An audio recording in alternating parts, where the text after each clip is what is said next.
Why do we need power management in this project? Well, if you saw my first video where I shown you the blocks for the clock, I've mentioned the Nixie Tube driver IC. Here's a rough summary of the datasheet for the driver. We can see it's a 64 channel, an 8-bit serial parallel converter with push-pull outputs. Now, for our needs, this is quite okay. It can drive up to 80 volts output voltage. What? I just said 80 volts and we are working with 175. How is this possible? Well, to achieve this, we need to ensure that on our pin, our VPP pin, we will never exceed 80 volts. This is possible with the help of a clamp circuit. In the schematic, we can see this circuit right here. This is our clamp, and this is formed by this resistor and the Zener diode.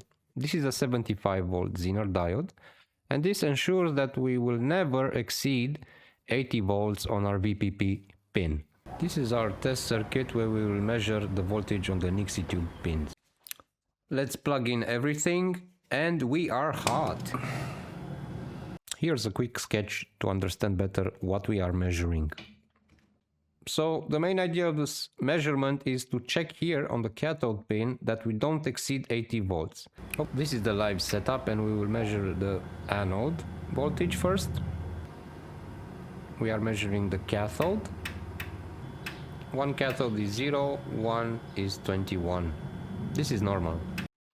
Okay, now to quickly ramp things up, we ensure that the voltage on the pins for the driver will not exceed 80 volts. Some of the Nixie Tube pins may have a little bit of leak, we saw on the instrument. Some of them are 0, some of them are 21. This is okay, our driver can handle this. The next step will be now to solder some wires into our design and measure some critical signals with the help of an oscilloscope.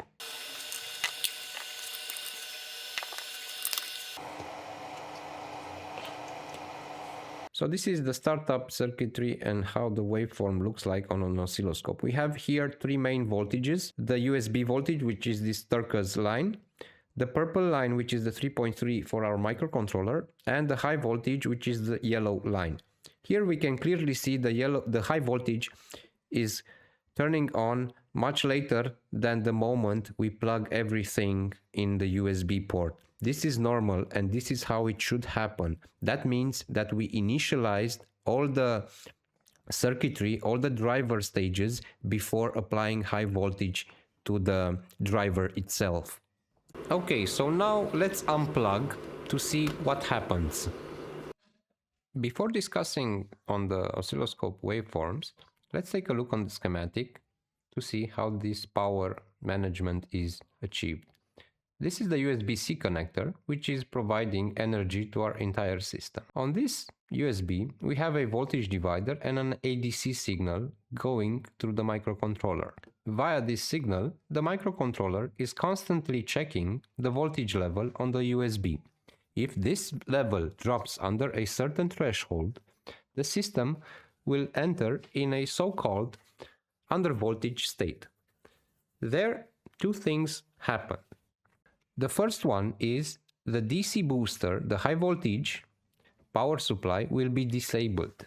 This happens through this high side switch.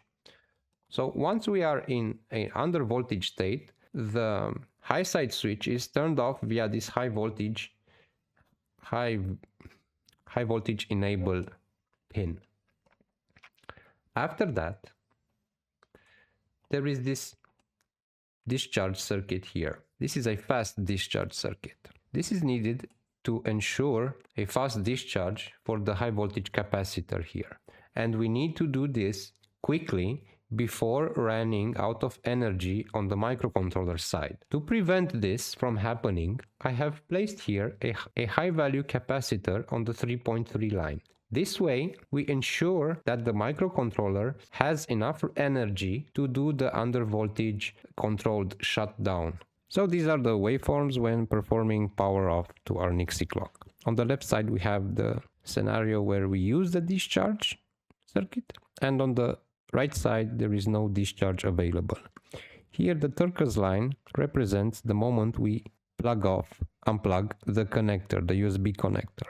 On the left waveform, we can see here the fast discharge circuit is activated, this blue line. Once this happens, the high voltage, which is the yellow line, fastly drops. And this needs to happen before the microcontroller is turned off. The purple line represents the supply voltage for the microcontroller. We can see here the high voltage is safely turned off while the microcontroller is still active. If we go to the right side, things look different. Here, the USB is unplugged. The purple line, the supply voltage for the microcontroller, is dropping. At this point here, the microcontroller is turned off. But if you see on the high side, on the high voltage line, we still have 100 plus volts. This is not desirable. So this was the reason for implementing such a discharge circuit. I hope this video was not too long. I know it's hard sometimes to follow.